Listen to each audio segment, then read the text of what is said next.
Hi there, my name is Andy Young and I'm one of the automotive lecturers down at Unitec in Auckland, New Zealand. And this is one of my basic skills videos, and this one covers how to wire up a trailer lighting socket. Now this is one that's used on a fly lead. It's not a rigid mounted socket, but they're wired up exactly the same. This isn't even a new one, it's a second-hand one. What I'm busy making is an adapter lead so I can tow a UK trailer which has a UK lighting plug on it behind a New Zealand ute, and the New Zealand ute has a New Zealand flat socket on there, so I need to make a little lead that adapts onto this one here. This is a New Zealand plug. This will plug into the ute, and then at the other end of this wire there'll be a UK socket which will then plug onto the UK plug on the trailer. So I thought, well, while I'm doing this little job, I'll make you a video and show you how to do it, because I'm always being asked how to do this. Okay, so the first job's going to be to remove the rubber boot at the back. There should be a cable clamp under there. Yep, there we go. Okay, and let's get rid of that cable clamp while we're on. That's just going to be in the way for later on. So a couple of screws to come out.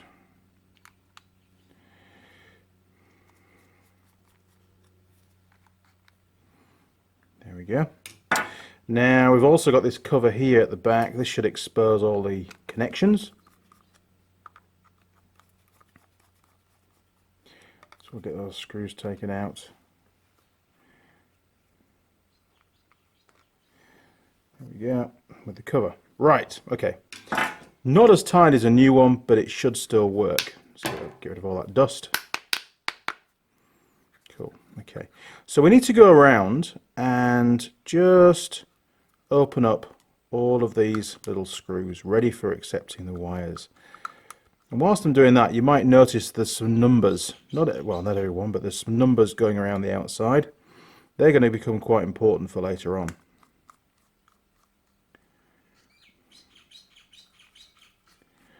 So try not to go too far with these screws, because when they fall out they're really fiddly to get back in again, and you don't want to risk cross-threading them, because if you do, they're a really weird screw size to get hold of. Chances are you'll end up having to buy another new socket.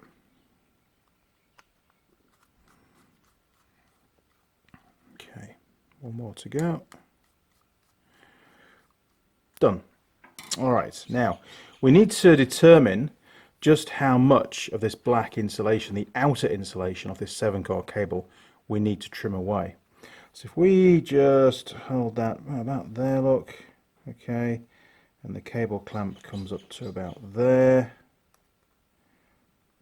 Yeah, I'll go with that. Okay, so we'll just trim that down. Oh, it's about 40 mil coming off the end. It's going to vary depending on the make of socket that you have. Now this is my technique of getting rid of the outer insulation. Everybody does it differently. I find with this particular technique it's pretty good in the fact that there's really no risk to the inner cable. You can just keep pulling it round and it breaks off any bits, there you go, any bits that we've not managed to snip. And then we can pull that out of the way. So that's now exposed the 7 internal wires, with it being a 7-core cable, and that's what you need ideally for doing trailer lighting. It's a 7-core cable that you use, and we now need to trim off the inner insulation, the one for each of these wires, just enough so that it goes into the plug. Now those plugs are about 6 mil deep, so if we do about 5 mil off the end, we should be able to get the insulation all the way up to the actual connector. Okay, so blue, that's in England, that's used for fog lights. Red, that's for the brake lights on the vehicle, for the brake light circuit. Brown is for your tail lights. And believe it or not, on some trailers, so is black. They sometimes split the tail light circuit into left and right as well on some trailers. So we'll just give those a bit of a tweak round. It's always good to twist the wires. That helps to hold all the strands together. You don't want a rogue strand touching one of the adjacent connectors. That would cause a bit of a short could cause you a problem with your lighting. White is the earth, surprisingly, and of course we've got these last two wires, the yellow and the green, which are your indicators. Which is which will become apparent very soon, because I always forget which is which. I'm not going to tell you something that's wrong. Okay, so now we must remember to thread this over the wire, and in actual fact I always forget this rubber boot as well. So that the boot goes on first, stick that through there, get rid of that, and then there's this cover that needs to go on next. Right, and now we're set to wire up. Okay, so what have we got? Well, it's going to be really hard for you guys on the camera to see, no doubt, but there are some numbers around the outside, and we've got, what have we got? We've got a number 6, so it's 6 here, 5, 4, 3, 2, 1, and number 7 in the middle. Okay, well let's start at number 1 then.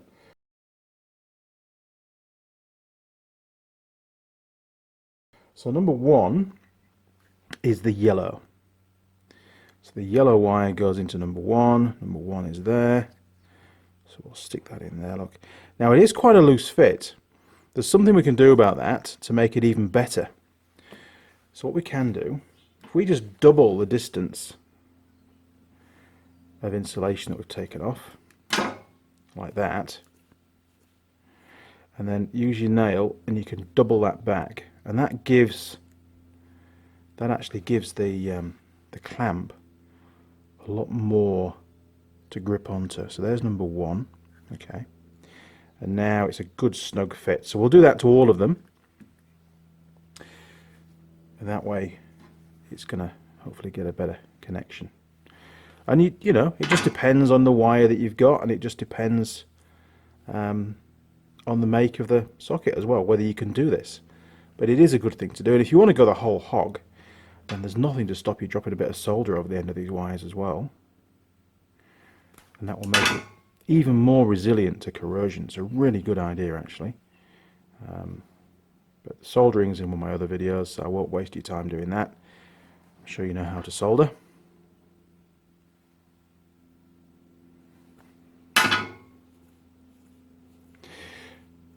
we go. Now sometimes on this 7-core cable, the thickness of the white wire is it's the next size up, because it's the earth for all the lights. So you might find that you won't be able to double over the white like we've done the rest of them. It'll be too tight in that connector. So if that's the case, you'll have to just snip the extra bit off and just go with a single bit of wire going in. But if you can do it, it's good. Okay, there we go. Job done. Right, so yellow into number 1, and number 1 is that one there. Okay, so we'll put that in there, look. Make sure it's all the way in. You don't really want any exposed wire if you can help it.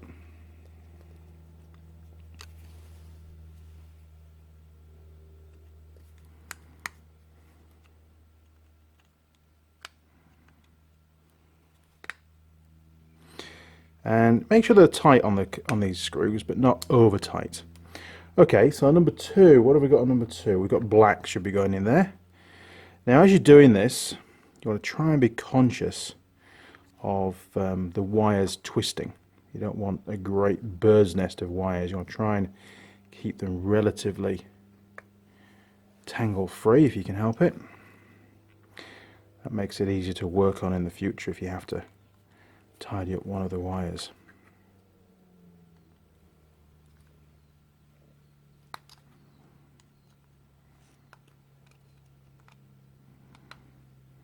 There we go.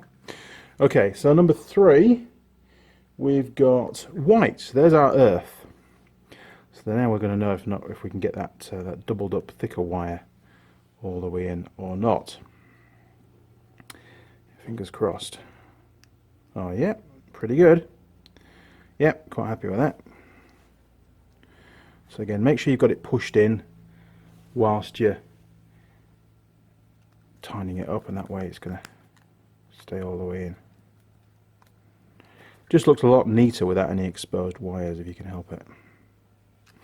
Okay, so now we're on number 4, and number 4 is the green. This is going really well. Okay, so number 4, pop that into there, look. Tweak that one up.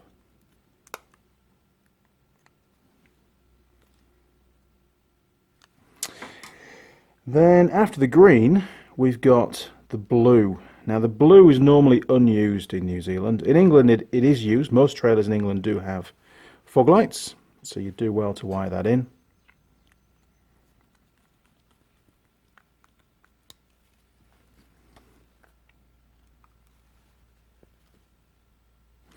There we go. Oh, we're not far off now. Okay, and then number 6, we're back round again. So number 6 is the red. That's your brake light circuit. So we'll pop that into there.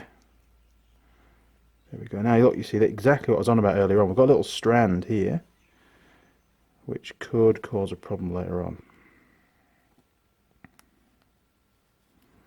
So we'll just tidy that up. Pop it back in there again. It's that kind of stuff you want to be aware of while you're doing it. You don't want strands. See again, look, we've got one sticking out. It's not, there we are, that's cool. Okay, we'll do that. Done. Sold. So that goes in there. And then, well, it doesn't take Einstein to work out where the last one goes. Number 7 is the center, and that's the brown. Now remember, your brown is your tail lights.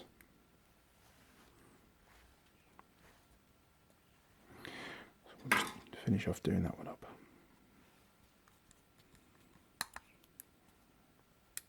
There we go.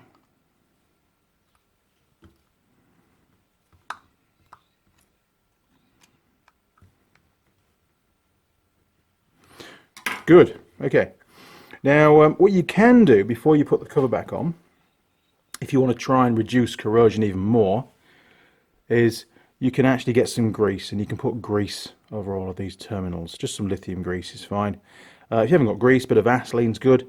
It just stops the atmosphere, the moisture, getting to all these connections, so it slows it down at least, and it'll last a little bit longer, so you won't have to do this again quite so soon. But bear in mind, these things don't last forever, and you do have to do it again at some point. Okay, so once that's done and you're happy with it, and you put the grease on if you want, then you can just slide the cover over the top, and we can put the screws back in for that. So there's one.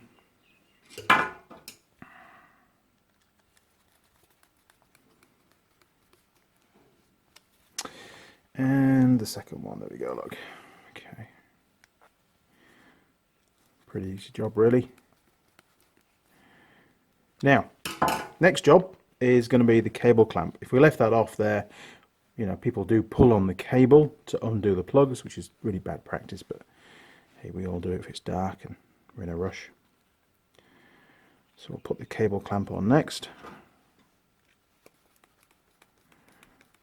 One screw in. I won't tighten that up fully just yet, we'll get the other one in first. Makes it a bit easier to align.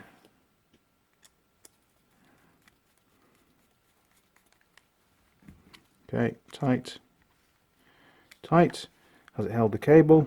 No, it hasn't. You know why? Because it's designed for different thickness cables. So what you need to do on this occasion, because they use these on trucks as well, is we need to take the screws completely out, and we need to turn that upside down like that. It makes it a bit tricky. That's what you have to do. So we'll just get that one started, and we'll get this one in.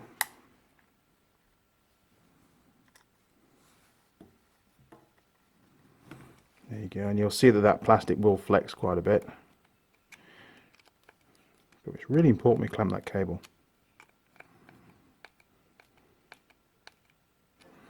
Don't want to risk pulling those wires out. Cool. Okay. So now the cable is good and clamped, and all we have to do, providing we remember to put it in there on the wire first, is now the boot. If you didn't, you've got it to do all over again. And we'll stick that boot on there, look.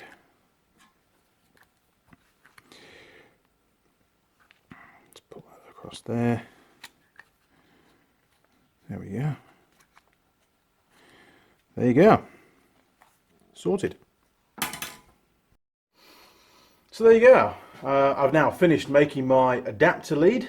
This end I wired up the New Zealand trailer lighting plug, and that's on a previous video.